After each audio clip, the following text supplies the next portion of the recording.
हम लोग बात करने वाले हैं, है ना, चैप्टर की पुष्पीय पादपों की आकार की। आपका इकाई दो है उस चैप्टर का। उस इकाई का नाम है पौधे एवं जंतुओं का संरचनात्मक संगठन। तो इस इकाई के अंदर हम पौधों के अंदर और जंतुओं के अंदर जो संरचनात्मक संगठन है, संरचनात्मक संगठन हम नहीं समझे बात कि हम ये मानते हैं कि सभी जीवित जीवों का शरीर किससे बना होता है? कोशिकाओं से बना होता है। कोशिकाओं के मिलने से क्या बनता है? ऊतक बनता है। ऊतक के मिलने से अंग, और अंग से मिलने से अंग तंत्र बनते हैं। जो ये ऊतक, कोशिका, ऊतक, अंग, अंग तंत्र, उन्हीं के बारे में हम अध्ययन करने वाले हैं इसी चैप्टर में डिटेल में।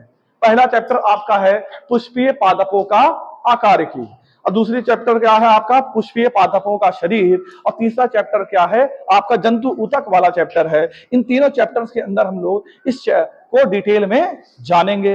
अब क्या है, पहले चैप्टर में हमने आपको जब से पढ़ा रहे हैं पुष्पीय पादपों का आकार की, उस आकार, पहले तो ये जान लेते हैं पुष्पीय पादपों की आकार की होती क्या है। तो जीव विज्ञान की वह शाखा जिसके अंतर्गत हम किसी भी पौधे या जंतु के बाहरी रूप रंग का अध्ययन कैसे, जैसे हम पौधे की बात करें, जड़, तना, पत्ती या पुष्प के बाहरी भागों का अध्ययन करना, ये क्या कहलाता है? आकारकी कहलाता है, या अंग्रेजी से में इसे क्या बोलते हैं? मॉर्फोलॉजी बोलते हैं। क्योंकि इस चैप्टर का नाम क्या है? Morphology of the flowering plant. Hindi में क्या बोलते हैं? पुष्पीय पादपों की आकार की। पुष्पीय पादपों की आकार की में हमने क्या क्या पढ़ लिया है? जड़ की आकार की मैंने आपको पढ़ा दिया, उसके बाद जड़ों में रूपांतरण पढ़ा दिया, फिर तना पढ़ा, तने की आकार की डिटेल में समझा हम, पत्तियां पढ़ी, पत्तियों के बाद पत्तियों के प्रकार पढ़ा, पड़ विन्यास पढ़ा, ये सारी चीजें हमने पढ़ चुके हैं। अब आगे का टॉपिक क्या आपका?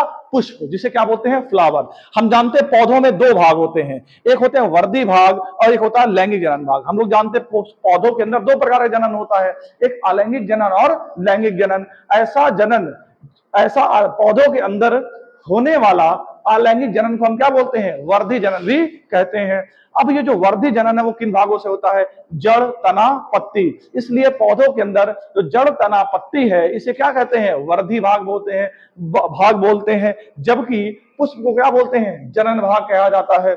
अब ये पुष्प जो जनन भाग है एक पौधे का, उसके अंदर क्या क्या भाग होते हैं उसके बारे में यहाँ पे हम डिटेल में चर्चा करेंगे। तो पुष्प, सबसे पहली बात तो ये पुष्प क्या है? पुष्प किससे डेवलप करता है? पुष्प प्रारोह का एक रूपांतरण। सर प्रारोह क्या मतलब? स्टेम, मतलब हम स्टेम या कह सकते हैं कि तने की एक शाखा से इसका क्या होता है? रूपांतरण किसमें होता है? फूल में होता है। अब क्या है, पुष्प के भाग को समझते हैं। पुष्प लैंगिक जनन में काम में आता है। पुष्प के, देखो आप एक गुलाब का फूल या गुड़हल का फूल, जिस डंडी को आप हाथ में पकड़ते हैं उसे क्या बोलते हैं? पुष्प वृंत बोलते हैं। क्या बोलते हैं? पुष्प वृंत। पुष्प वृंत का आगे का भाग फूल जाता है और एक गांठ के समान दिखता है, उसे क्या बोलते हैं? पुष्पासन। पुष्पासन को आप अच्छे तरीके से ऐसे समझ सकते हैं कि पुष्प आसन, जैसे आप क्या करें, गेंदे के फूल को क्या करें, पूरा निकाल दें तो आपको गेंदे के फूल के ऊपर जो बहुत सारे बिंदी बिंदी लगेगी और गोल संरचना आपको दिखाई देगी, ये क्या कहलाएगी? पुष्पासन कहेगा। और पुष्पासन ही वह भाग होता है जिसपे फूल के या पुष्प के सभी भाग, मतलब सभी भाग क्या होते हैं? पुष्पासन पर ही लगे होते हैं। उसके बाद आगे बात करते हैं पुष्प का अगला भाग, बाह्यदल या बाह्यदल पुंज की बात करें, जिसे अंग्रेजी में हम कैलिक्स भी कहते हैं। तो बाह्यदल पुंज क्या होता है? आपने बाह्यदल पुंज वह संरचना है जिस सामान्यतः हरे रंग की होती है। अब पुष्प के अंदर के सभी भाग, कौन कौन से भाग? दल पुंज कोरोला, नर भाग पुमंग और मादा भाग जयांग, इनको सुरक्षा देने का काम इसका मेन होता है। इसका मेन काम क्या होता है? इसको सुरक्षा देने का कार्य करता है। उसके बाद क्या करते हैं हम? उसके अगला भाग क्या होता है पुष्प का? दल पुंज या कोरोला, है ना, दल पुंज या कोरोला।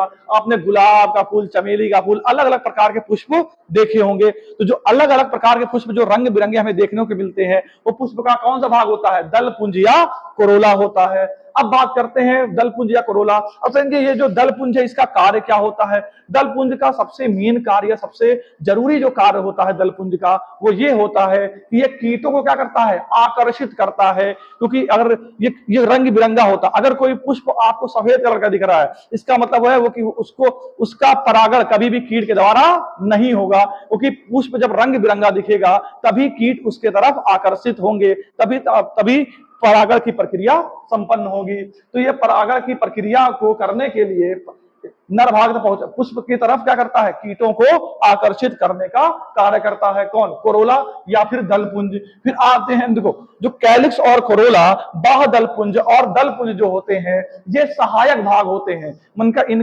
इनका लैंगिक जनन में डायरेक्ट कोई भाग रोल नहीं होता, इसलिए इसको क्या बोलते हैं, सहायक भाग कहते हैं। जबकि ये पुष्प का, अब सहायक भाग को छोड़कर हम बात करते हैं पुष्प का नर भाग और मादा भाग के ऊपर। पुष्प के नर भाग को क्या बोलते हैं, पुंकेसर कहते हैं, और मादा भाग को क्या बोलते हैं, स्त्री केसर या जयांग कहते हैं। पुष्प के नर भाग को पुंकेसर या पुमंग बोलते हैं, मादा भाग को स्त्री केसर या जयांग बोलते हैं, है ना। अब क्या होगा कि पुमंग और जयांग का मेन काम क्या होता है, तो पुष्प का नर भाग कौन सा है, पुमंग है। इसका मतलब ये है कि नर भाग के अंदर, पुमंग के अंदर ही नर युग्मक का निर्माण होता होगा, और जो मादा भाग है जिसको हम जयांग या स्त्री केसर कह रहे हैं, इसके अंदर मादा युग्मक का निर्माण होगा, है ना। अब जो नर भाग है, पुमंग है, इसके अंदर किसका निर्माण होता है, पराग कणों का निर्माण होता है। अब बात कर लेते हैं मादा भाग। मादा भाग सामान्यतः 3 भागों में विभक्त होता है। नर भाग के बारे में भी हम डिटेल में जानेंगे आगे। ये मादा भाग 3 भागों में विभक्त होता है। एक होता है वर्तिकाग्र, एक होता है वर्तिका, और एक होता है अंडाशय। तो 3 भाग हमें देखने को मिल रहे हैं मादा भाग के, वर्तिकाग्र, वर्तिका और अंडाशय।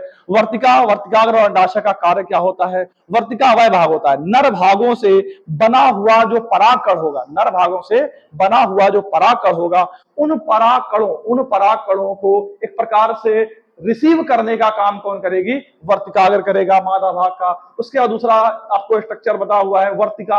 वर्तिका एक डंडी के समान खोखली संरचना होती है, ये वर्तिकाग्र और अंडाशय को आपस में जोड़ती है। उसके बाद क्या है, सबसे नीचे का भाग क्या है, अंडाशय। अंडाशय नीचे एक फूला हुआ भाग होता है, और इसी अंडाशय के अंदर बीजांड पाए जाते हैं, जिसके अंदर मादा युग्मक का निर्माण या भ्रूण कोश का निर्माण होता है।